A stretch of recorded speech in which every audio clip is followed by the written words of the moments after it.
فرینج سے ہی حق بات پر ڈٹے رہنا اور حق بات پر قائم رہنا اور حق بات کو سیکھنا یہ ہمیشہ سے مشکل رہا ہے، چاہے وہ آج کا زمانہ ہو چاہے آج سے پہلے کا زمانہ ہو۔ جو سے بھی زمانہ گزرتا رہا اس کے اندر وہ لوگ جو حق پر قائم رہے اور جنہوں نے حق بات کو سیکھا سمجھا اور پھر اس پر ڈٹے رہے وہ رہے، اور اللہ تعالیٰ ایسے لوگ پیدا کرتا رہا۔ مثلا دیکھیں ایک مشہور واقعہ جس کو قرآن کریم نے اپنے جو ہے نا اس کی زینت بنایا، سورۃ البروج کے اندر آتا ہے، اور یہ مشہور جو ہے روایت بھی ہے جس کو محدثین اکرام نے جو ہے نا اپنی جو ہے وہ حدیث کے اندر ذکر بھی فرمایا ہے۔ نبی علیہ السلام کی میرے خیال میں پیدائش سے 60 یا 70 سال پہلے کا یہ واقعہ ہے کہ جو یہ واقعہ پیش آیا، اور غالباً یہ یمن کا علاقہ ہے اور یمن کی جو ہے وہاں بادشاہ ہے، اس میں یہ واقعہ پیش آیا تھا جو سورۃ البروج کی در حقیقت شان نزول کا سبب بھی بنا۔ ویسے قرآن کا مزاج تو یہی ہے، وہ کسی صورت کو پورے جو ہے واقعے پہ بیان نہیں کرتا، ایک سورج کے مختلف حصے ہوا کرتے ہیں تو اس کے اندر کوئی ایسا واقعہ یا آیات جو ہیں وہ کسی خاص شان نزول کا سبب بن جاتی ہیں تو عموماً جو ہے وہ پھر پوری صورت کا نام ہی اسی پر رکھ دیا جاتا ہے۔ تو یہ بھی آج کے نوجوانوں کے لیے اور خصوصاً ہمارے جو دیندار حضرات ہیں اور دینی طبقہ ہے ان کے لیے یہ واقعہ باعث عبرت ہے کہ دیکھو دین پر ڈٹے رہو اور اس پر قائم رہو۔ یہ مقصد یہ عذر آپ کو کام نہیں دے گا کہ مثلاً اس زمانے میں یا اس زمانے میں یا مجھے یہ کام نہیں دے گا کہ مقصد اس زمانے کے لوگ ایسے تھے یا اس زمانے میں یہ چیز آسان تھی وغیرہ وغیرہ۔ دیکھیں جس طرح کا زمانہ رہا اسی طرح کے لوگ اس زمانے میں پیدا ہوتے رہے اور اس وقت کی مشکلات بھی اسی طرح کی تھیں، اور یقین مانیں کہ ہو سکتا ہے اس وقت کی جو مشکلات ہیں وہ شاید آج کے زمانے میں ہم اس کو برداشت بھی نہ کر سکیں۔ ٹھیک ہے جی، واقعہ کچھ اس طرح ہوا کہ بادشاہ تھا اور اس کا ایک وزیر تھا، اس کے پاس ایک جادوگر تھا اور وہ مقصد یہ جادو کے کرتب وغیرہ کیا کرتا تھا۔ تو وہ جب مقصد بوڑھا ہو گیا، ضعیف ہو گیا، تو اس نے بادشاہ کو یہ کہا کہ آپ یوں کیجیے، مجھے ایک نوجوان میرے حوالے کر دیجیے کہ جتنی چیزیں میں نے سیکھی ہوئی ہیں وہ میں اس کو سکھا دوں تاکہ آئندہ کے لیے آپ کے پاس ایک یہ سلسلہ بھی جڑا رہے اور آپ کے پاس ایک جو ہے بندہ رہے۔ بادشاہ نے کہا بہت اچھی بات ہے، انہوں نے ایک جوان کو اس کے حوالے کر دیا اور وہ جوان جو ہے نا وہ جادوگر سے وہ چیزیں سیکھنا شروع ہوا۔ اچھا اس طرح ہے کہ جب یہ اس کے پاس سیکھنے جایا کرتا تھا تو راستے میں ایک راہب پڑتا تھا، راہب کی جگہ تھی اور جہاں پر وہ لوگوں کو دین عیسوی کی تعلیم دیا کرتا تھا۔ اس زمانے میں ظاہر بات ہے کہ دین عیسیٰ جو ہے وہی شریعت تھی اور اس کے ماننے والے جو ہے وہ مسلمان کہلاتے تھے اور ایک بڑی تعداد میں لوگ تھے۔ جیسا کہ میں نے آپ کو بتایا کہ مثلا نبی علیہ السلام کی پیدائش سے 60 یا 70 سال پہلے کا یہ واقعہ ہے، اور آپ علیہ السلام اور جناب عیسیٰ علیہ السلام کے درمیان تقریباً 500 یا 550 سال کا گیپ ہے۔ تو یہ جب وہاں بیٹھتا تو اس کو باتیں بڑی اچھی لگی ہیں، وہ دھیرے دھیرے وہ سیکھنے لگا یہاں تک کہ وہ مثلاً توحید کا قائل ہو گیا اور وہ مسلمان ہو گیا۔ ہوتا یوں کہ وہ بیچارہ وہاں سے جب یہاں آتا تو یہاں بیٹھے بیٹھے اس کو دیر ہو جاتی، یہاں سے وہ گھر جایا کرتا تھا، گھر والے جو ہے وہ اس کو ڈانٹ ڈپٹ شروع کر دیتے تھے۔ تو یہ جو راہب تھا اس نے اس کو سمجھایا کہ بیٹا اس طرح ہوگا کہ جب آپ بادشاہ کے پاس لیٹ پہنچیں گے تو یہ کہیں گے کہ مجھے گھر والوں نے دیر کرا دی، مجھے وہاں کام تھے وغیرہ وغیرہ، اور جب آپ یہاں سے گھر لیٹ پہنچا کریں تو یہ کہا کریں کہ مثلاً وہاں جو جادوگر ہے وہاں مثلاً وہ کرتب سیکھنے میں وہ چیزیں سیکھنے میں مجھے دیر ہو گئی۔ تو گویا اس طرح وہ سمجھا کے یہ سلسلہ چلتا رہا اور وہ جو ہے وہ چیزیں سیکھتا رہا، یہاں تک کہ چلتے چلتے ایک بار اس طرح واقعہ پیش آ گیا کہ ایک بعض روایات میں یہ ہے کہ وہ آ رہا تھا تو دیکھا کہ راستے میں یہ پل پر ایک شیر کھڑا تھا اور مثلاً اس نے لوگوں کا راستہ روکا ہوا تھا، لوگ پریشان تھے۔ بعض روایات میں کہ کوئی بڑی مخلوق تھی، بہرحال جو بھی تھا کوئی درندہ تھا، ایسا تھا جس نے لوگوں کا راستہ بند کیا ہوا تھا اور لوگ جو اس کی وجہ سے پریشان تھے۔ تو لڑکے نے سوچا آج میرے پاس اچھا موقع ہے کہ کیوں نہ میں آج اس بات کی بھی آزمائش کر لوں کہ راہب میں سے اور وہ جادوگر میں سے یعنی استاد میں سے کون راہ حق پر ہے۔ اس نے ایک پتھر اٹھایا اور یہ اس انداز سے اس نے دعا کی، اللہ کہ دونوں میں سے جو بھی سچا ہے، دونوں میں سے جو بھی سچ ہے میں اس کے نام سے یہ پتھر جو ہے نا اس کو مارتا ہوں، آپ مجھ پر حق کو واضح کر دیجئے۔ تو اس نے ادھر راہب کا بھی نام لیا اور دوسری طرف سے جو ہے اس جادوگر کا بھی نام لیا۔ راہب کے نام پر جب اس نے پتھر مارا، یعنی اس کی نیت کر کے کہ اس کا دین اگر سچا ہے، تو وہ اس کو لگا اور وہ درندہ وہیں پہ جو ہے مر گیا موقع پر۔ لوگوں کے لیے راستہ آزاد ہو گیا، تو ٹھیک ٹھاک یہ مشہور ہو گیا اور لوگوں میں جو ہے یہ قصہ زبان عام ہو گیا۔ پھر ایسا ہوا کہ بعض روایات میں یہ ہے کہ بادشاہ کے دربار کا ایک درباری تھا، اور بعض میں ہے کہ نہیں کوئی عام آدمی تھا جو مادرزاد اندھا تھا۔ تو اس نے اس لڑکے کا پتہ معلوم کیا اور وہ آ کے اس سے ملا اور اپنی جو ہے نا اس بیماری کے متعلق اس نے کہا کہ اگر تم میرا یہ علاج کر دو۔ تو لڑکے نے کہا اس کی ایک شرط یہ ہوگی کہ دیکھو میرے پاس کوئی فن نہیں ہے، میں کسی کو جو ہے نا وہ مادرزاد اندھے کو بینا نہیں کر سکتا، اور میں کسی کو نہ شفا دے سکتا ہوں، یہ تو میرے رب کا کام ہے۔ ہاں اگر تم میرے رب کا کلمہ پڑھ لو اور اس پر ایمان لے آؤ تو میں شرطیہ جو ہے تمہارا علاج کر دوں گا، کیونکہ میرا رب ہی تمہیں شفا دے گا۔ لہٰذا جب اللہ کا نام لے کے، اپنے رب کا نام لے کے اس نے جو ہے نا وہ اس کا علاج کیا، مقصد دعا کی یا جو بھی کیا، یوں وہ بندہ جو ہے وہ بینا ہو گیا۔ تو اتفاق سے وہ جب بادشاہ کے دربار میں گیا تو اپنی جگہ پر بیٹھا، تو بادشاہ نے اس سے پوچھا بھائی یہ تو بڑا چھمپا ہو گیا، تمہاری تو بینائی نہیں تھی، یہ کیسے ہوا؟ تو اس نے پورا قصہ سنا ڈالا۔ اس نے کہا جی یہ تو میرے رب نے مہربانی کر دی۔ تو بادشاہ نے پھر اس سے کہا کہ بھائی یہ تو میں نے کیا۔ تو کہنے لگا نہیں بادشاہ سلامت، یہ میرے اور آپ کے رب نے کیا۔ تو بادشاہ کو تجسس ہوا اور اس نے بڑے متجسسانہ انداز میں سے پوچھا کیا میرے علاوہ بھی تمہارا کوئی رب ہے؟ تو بندہ چونکہ موحد تھا، وہ تو ایمان لا چکا تھا، اس نے کہا جی ہاں بالکل، میرا اور آپ کا رب کوئی اور ہے اور وہ اللہ ہے۔ لہذا بادشاہ نے پھر اس طرح کیا کہ اس کو سخت سزا دی اور اس کو سخت جو ہے وہ ٹارچر کیا، اور پھر اس سے یہ کہلوایا اور اسے پوچھوایا کہ آیا کہ یہ کام اس کے لیے کس نے کیا۔ تو حالانکہ جب بچے نے اس کا علاج کیا تھا اس وقت اس نے اس کو سمجھایا بھی تھا نوجوان نے کہ دیکھو تم اگر کبھی مثلاً ایسی صورتحال پیش آ جائے کہ تمہیں مقصد ٹارچر کیا جائے اور میرے بارے میں پوچھا جائے تو اس وقت تم نے میرا نام نہیں لینا، میرے بارے میں تم نے نہیں بتانا۔ لیکن ظاہر بات ہے شدید اس کو جب جو ہے وہ عتاب کا شکار بنایا گیا تو اس نے جو ہے وہ سچ اگل دیا، اور پھر بادشاہ نے جو ہے اس طرح بچے کو نوجوان کو گرفتار کروایا، اس کو بھی شدید جب ٹارچر کیا گیا تو اس نے پھر اس طرح راہب کو بتا دیا، اور پھر اس طرح راہب کو بلایا گیا اور پھر اس پر عتاب۔ بہرحال ان میں سے ہر ایک بندے پر طرح طرح کے انہوں نے جو ہے وہ جو ان کے مقصد جس طریقے سے وہ ان سے اگلوانا چاہتے تھے وہ آزمائے انہوں نے، لیکن ان میں سے کسی نے بھی بادشاہ کی بات کو نہیں مانا، اور وہ اپنی جگہ ڈٹے رہے اور وہ موحد رہے، کیونکہ ان کا اپنے رب پر ایمان تھا، اور ان کا یہ ماننا تھا کہ وہ سچے رب کو مان چکے ہیں اور اس پر ایمان لا چکے ہیں، اس کے بعد مزید گنجائش نہیں ہے۔ جس رب نے ان کو اتنی توفیق دی ہے وہ رب اس کو یقیناً اتنی ہمت دے گا کہ وہ اس راہ میں آئی ہوئی تکالیف کو برداشت کر سکیں گے۔ بہرحال ان دونوں حضرات کو یعنی راہب کو اور اس جو اس کا درباری تھا بادشاہ نے وہ آرا منگوایا، اور آرا منگوا کر ان کے سر کے درمیان میں رکھ کر ان کو 2 ٹکڑے کر دیا گیا، 2 لخ کر دیا گیا۔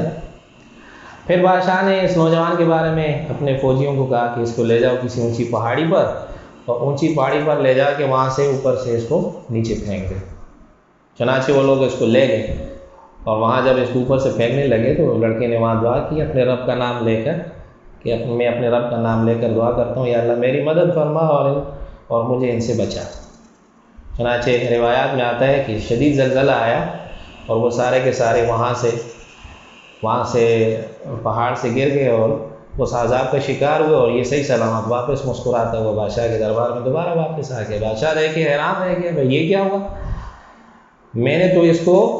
وہاں پہاڑ سے نیچے گرانے کے لیے بھیجا تھا اور یہاں تو قصہ الٹ ہو گیا۔ پھر اس نے پوچھا وہ میرے بندوں کا کیا ہوا؟ کہا جی وہ آپ کے بندوں نے جس چیز کے وہ مستحق تھے وہاں وہ پہنچ چکے۔ پھر بادشاہ نے ایک دوسرے لشکر کو یہ حکم دیا کہ اس کو کشتی میں بٹھاؤ، بیچ سمندر لے جاؤ اور وہاں جا کے اس کو پانی میں ڈال دو اور اس کو غرق کر کے مارو۔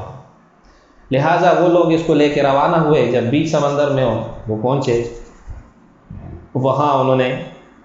لڑکے نے وہاں پھر نوجوان نے اسی طرح دعا کی اور اللہ تعالیٰ سے مدد و نصرت کی درخواست کی، لہٰذا وہاں بھی جو ہے وہ پانی نے جنبش کی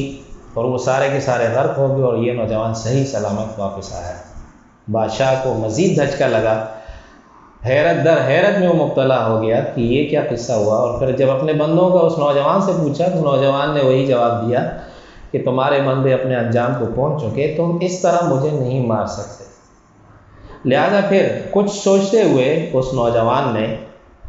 بادشاہ کو اپنے قتل کا طریقہ خود بتایا۔ اس نے بتایا کہ تم یوں مجھے قتل نہیں کر سکتے، ہاں اگر تم واقعی مجھے مارنا چاہتے ہو تو اس کا ایک واحد طریقہ ہے کہ میرا جو تیر ہے، میرے ترکش سے میرا تیر نکالو، مجھے ایک اونچی جگہ پہ باندھ دو، لوگوں کو جمع کرو، ان سب کو بلاؤ اور پھر ان کے سامنے میرے رب کا نام لے کر، جو تمام کائنات کا رب ہے، اس کا نام لے کر پھر تیر جو ہے نا وہ کمان سے جو ہے وہ آپ چلاؤ گے، اور یہ جب مجھے لگے گا تب جا کے میری موت واقع ہو سکتی ہے، بصورت دیگر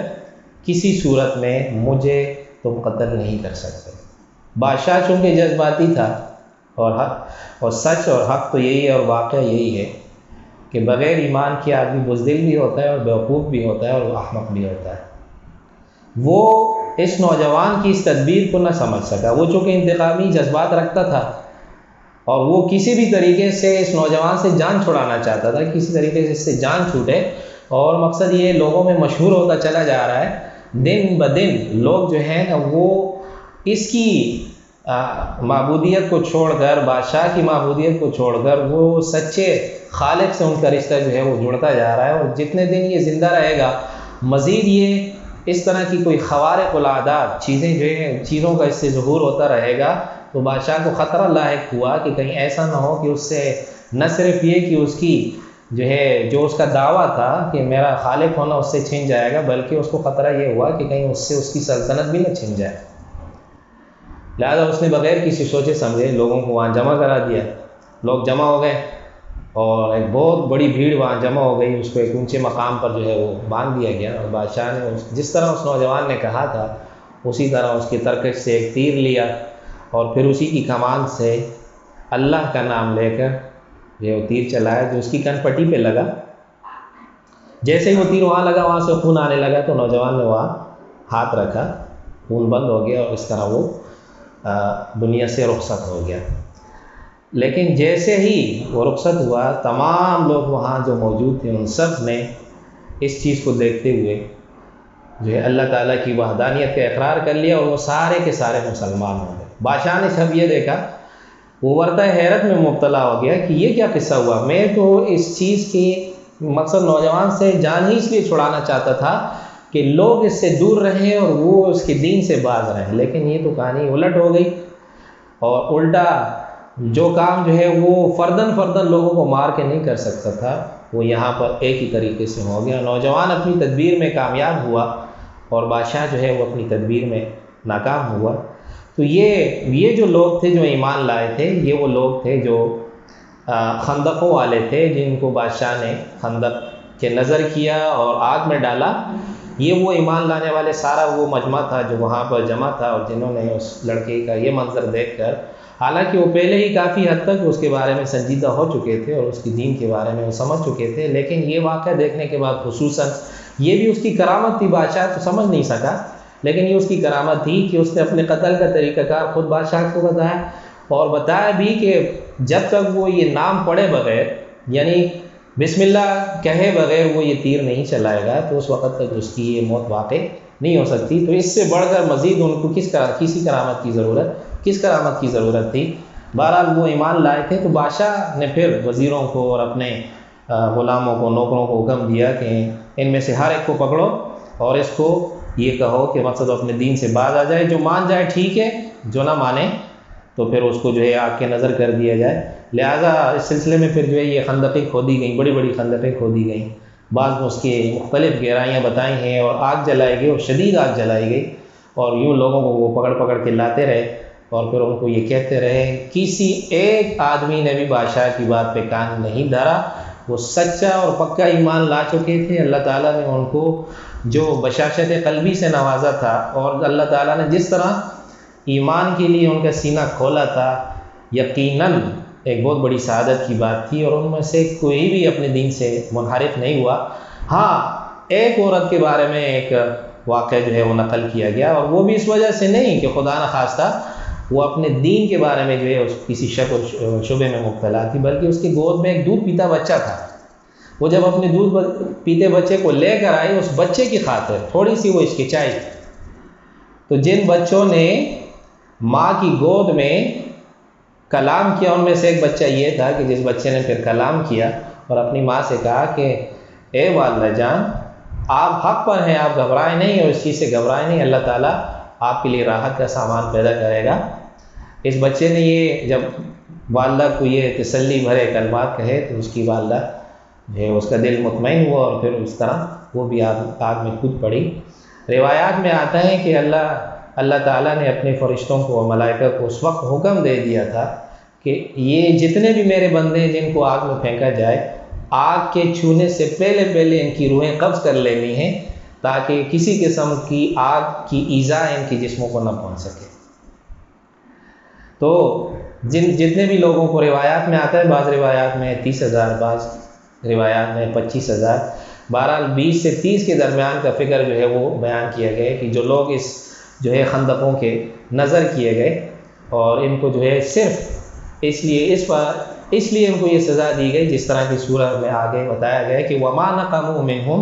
إِلَّا أَن يُؤْمِنُوا بِاللَّهِ الْعَزِيزِ الْحَمِيدِ۔ اور میرے اور آپ کے لیے بھی یہ عبرت ہے، اللہ تعالیٰ نے یہ واقعات ظاہر بات ہے میرے اور آپ کی تربیت کے لیے بیان فرمائے ہیں کہ دیکھو، اللہ نے فرمایا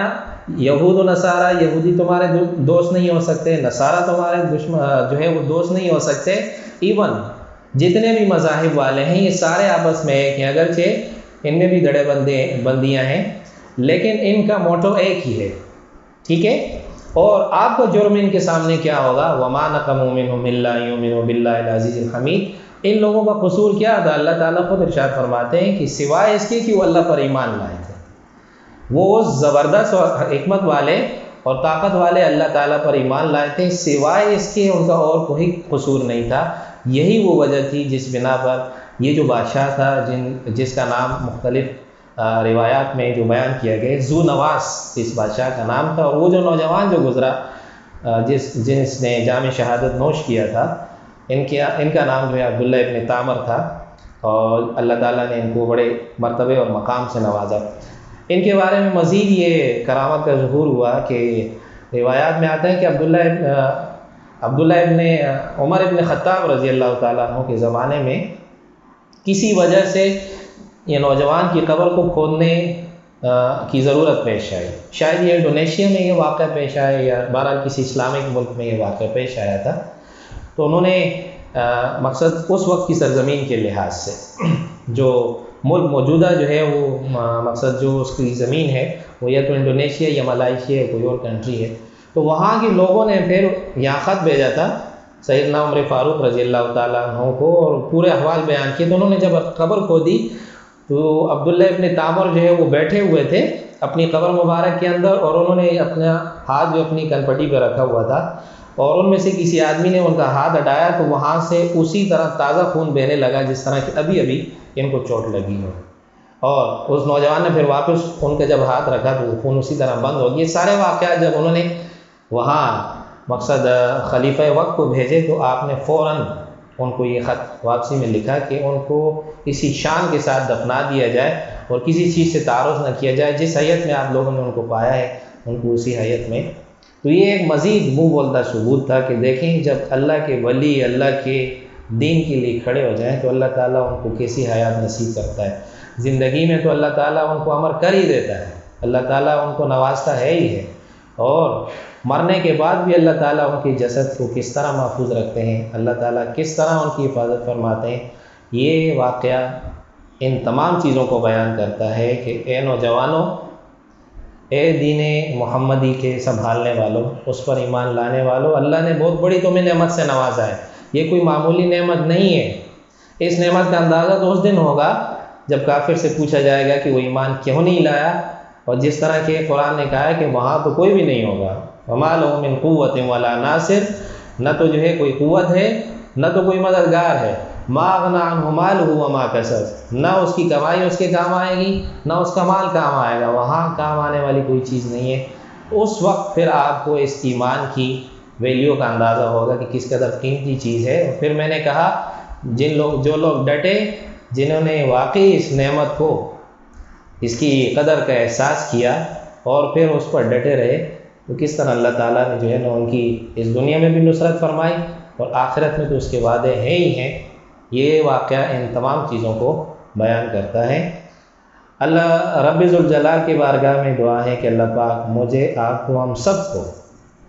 اس کلمے کی، اس ایمان کی قدر نصیب فرمائے اور استقامت کے ساتھ قبر تک، آخری وقت تک اس پر ڈٹے رہنے اور اس پہ جمے رہنے کی ہمیشہ توفیق عطا فرمائے۔ وآخر دعوانا ان الحمد للہ رب العالمین۔